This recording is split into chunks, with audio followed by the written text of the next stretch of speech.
there's a couple of states that we have a few people in. I'm going to do a series on the Eightfold Path. Remember, we had discussed that before. And what I wanted to do was to take it through each one and describe each one with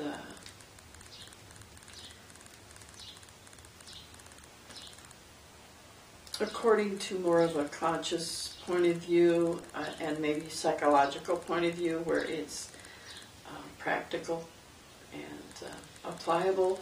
At the same time, for those of you who have gone a little bit deeper, it'll make a difference for helping you understand what consciousness is and why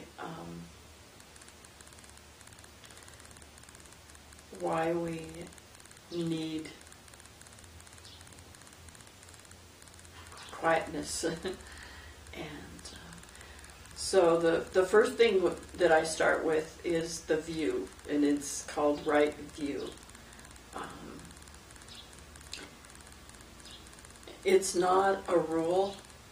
It's not an attitude. It's not like if I have the right attitude or I have the right concepts and ideas and opinions that I'm going to be, enlightened. That's not what it's about. And it's not about rules, like you have to think this way or else. And a lot of people have used it that way, and we don't want to use it that way. We don't want to make that happen. I might pause in between. If I pause, just pause with me and take it in. Let it go in. The thing that makes us happy, the thing that really brings us to joy and happiness, is when we are just ourselves, when we're truly ourselves, and we're not trying to project anything to the world. We're not trying to make things happen. We're just in the moment, in the joy of just being who we are and enjoying life as it is. The view is based on that. It's not a principle, it's not a rule, it's not a law. It's not any of those things. So I just want to get to a place where, with explaining this, where you can actually have the experience of it, because it's the most important.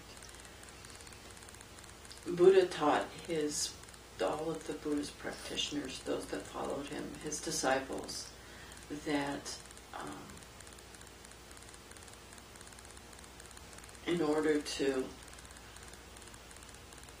awaken, you need to meditate.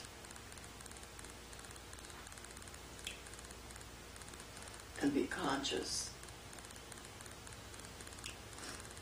And he sat down and contemplated a way in which he could actually explain the path so that individuals would be able to find and follow his lead.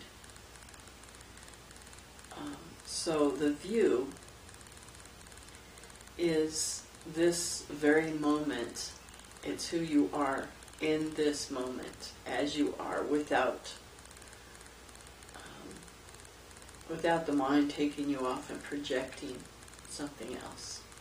And that's really what realization is about, is when you realize the self. Not something that's, out here, or someday, or when I finally get to, or when I'm going to meditate, or, all of these other obstacles that the mind presents to us. It's right here, right now, at this very moment. So instead of trying to shut off the mind or do something different, if you don't do anything and you just notice notice what's happening in your breath in this moment. And that's really what the view is. It's who is seeing. Who is seeing?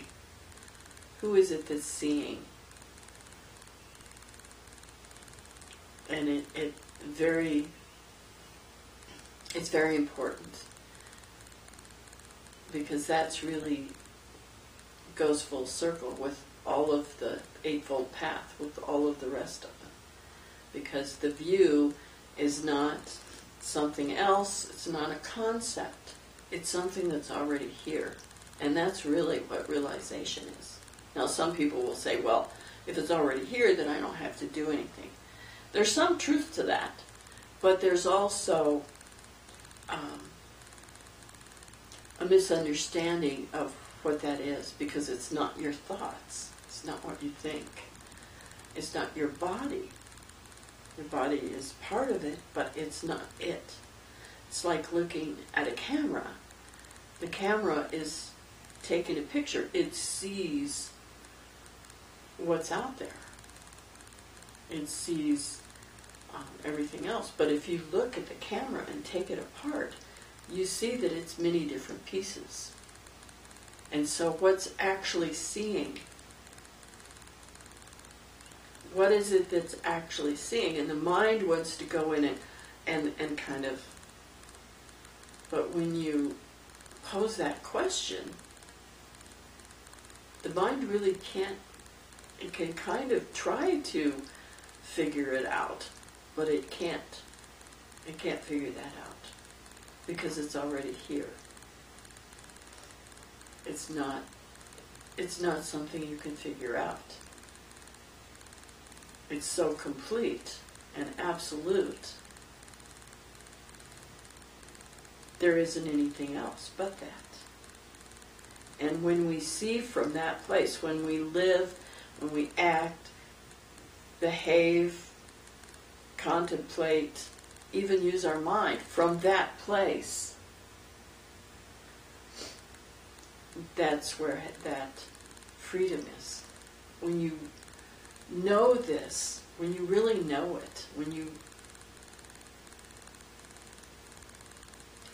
get finished with trying to figure it out and find all the layers and try to get enlightened or try to be more intelligent or figure it out in some other way, through religion or philosophy or practice or any other thing, when you finally let go to what's just here, it's right in front of your face.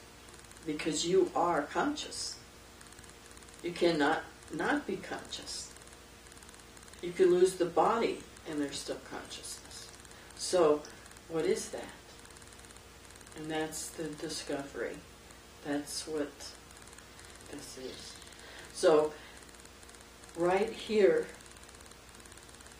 right now, at this moment, if you notice this, if you just notice it,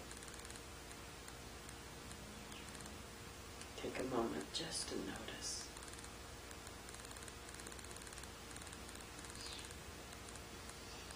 It's okay if the mind goes off, but your attention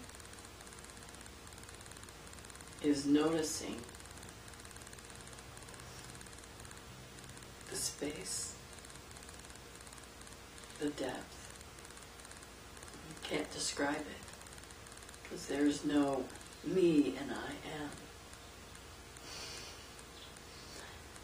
There's no I and I am. It just is. It's always been.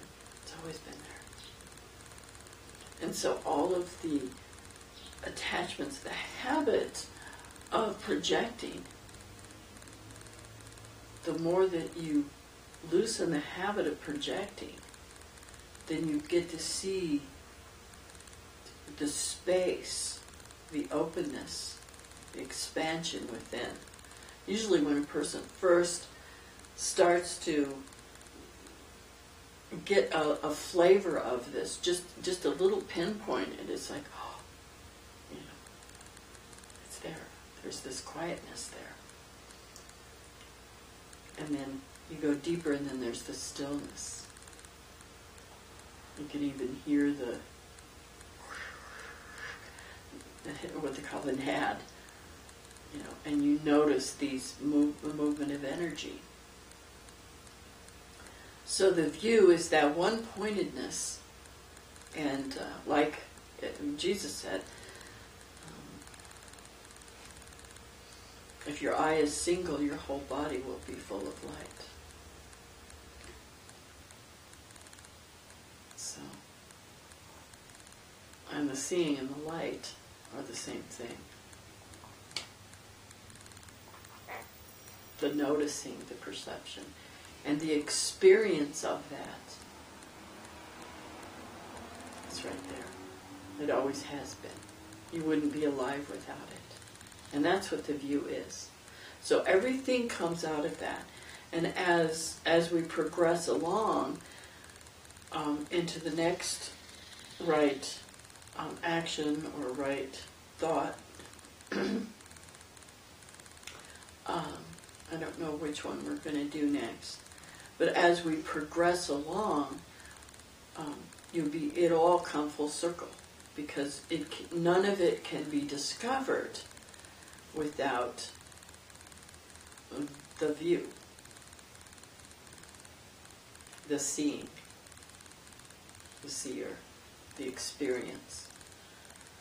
There's no experience outside of experience. Nothing can be experienced without.